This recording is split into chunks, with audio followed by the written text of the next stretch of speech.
I thought Chicago won the trade. I like Giddey. He's 21 years old. To me, this was like one of the all-time buying low NBA trades of this century. I just think people forgot that he's actually good, and he was in a weird situation on a team that didn't really need him.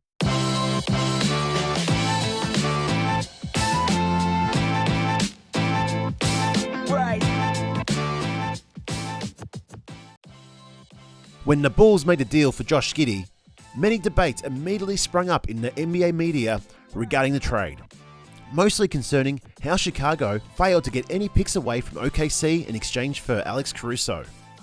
However, not everyone viewed the trade as a missed opportunity for the Bulls.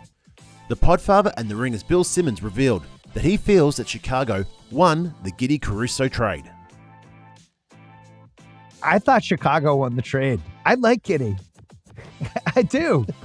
I like Giddey. He's 21 years old. To me, this was like one of the all-time buying low NBA trades of this century. Year 2, age 20, 17, 8, and 6, 48%, super competitive. They had like nobody. They had no center. They went 40 and 42. That guy was fucking bringing it. Went through all the off-the-court stuff, which I think fucked his season up. And by the way, not great for him, but I think, you know, it got the year off to a bad start, combined with the team was better. SGA had the ball a lot, and he started to get marginalized as the year went along. 21 years old last year, but I went and looked at 21 under guys who averaged 15, 6, and 6 and played 60-plus games. Here's the list. Luka 3 times, LeBron twice, Magic, LaMelo, Ben Simmons, and Josh Giddey in the history of the league. If you go 20 and under, which you did as a sophomore, Luka twice, Magic, LeBron, LaMelo, Josh Giddey. I just think people forgot that he's actually good, and he was in a weird situation on a team that didn't really need him. And now he's going to a team that's not that good, that's going to be like, yo, Josh Giddey, we think you're good. Here's the ball. And I think he was an asset. I just think the stuff Giddey did, and I saw him in person a couple times the first 2 years of his career, and I just like how he plays. You know, he's a small forward, but he's also a point guard. It doesn't really seem to matter. He's tall. He rebounds. He just fills the box score. He's fun to play with. The ball moves with him. And I think if you're going to ding him on anything, it's like, yeah, he's not good enough three-point shooter yet. Well, he's 21. Like, Jaylen Brown couldn't shoot when he came into the league. That was the reason people thought he was going to go 7th or 8th in the draft, because he couldn't hit a jump shot. And people are like, well, if he learns how to shoot, he'll be an asset. Well, now he learned how to shoot. I just thought for Caruso, who's an expiring contract, who everybody seemed to think they wanted like 3-4 first-round picks. Well, you know, they never got him. They never got 2 first-round picks for him. And then as you're going into the last year of your deal, it was a really good trade for OKC. Like, right, everybody made the Derek White, Drew Holiday comparison. I totally get it. Thought it was smart. I think it was the right time to move off of Giddey. But I also thought the Bulls bought really low on him. And they're a bad team to begin with. So it's like, all right, now we have Kobe White. We have Josh Giddey. We have the 11th pick. Probably have to figure out a way to get rid of Levine. DeRozan's probably leaving. Maybe we can trade Vooch for somebody. But at least now they're like moving in a direction that makes sense to me. Although the season might not have finished the way that Giddey wanted, with his diminished role during the Thunder's second-round loss to the Mavs, the 6'8 guard shows strong self-reflection and accountability when introduced by the Bulls.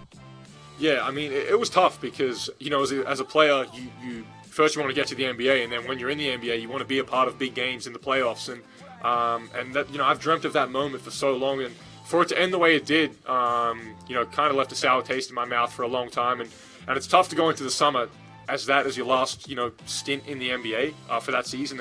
And it just showed me that there's so many things I have to work on to be able to be valuable in those moments. And as I said earlier, these are the lessons that, you know, I'd rather learn now as a young kid in my career, opposed to when I'm later in my career and it's the first time I'm experienced playoff action and I don't know what to expect. And, you know, it was probably a blessing in disguise for me. It really taught me what I need to work on, how I need to get better. And obviously shooting's a big one, but also the defensive end is something that I think just coming into this offseason, a switch just flipped in my mind.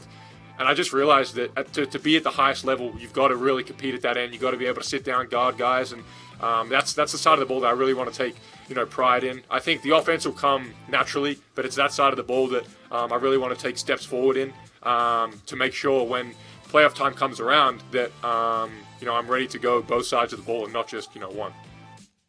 Giddey's whirlwind offseason will continue, as he will play a major role in the Boomers' medal hopes in the Paris Olympics.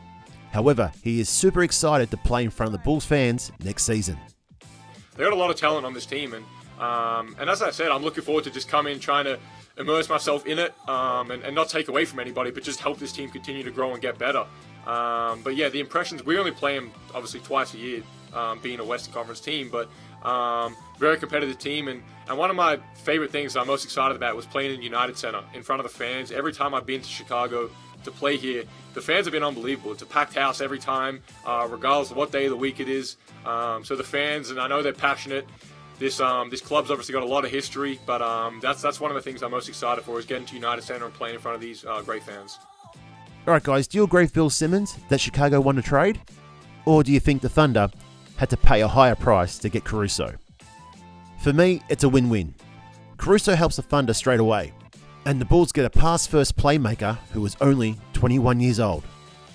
All right, guys, let me know what you think in the comments below.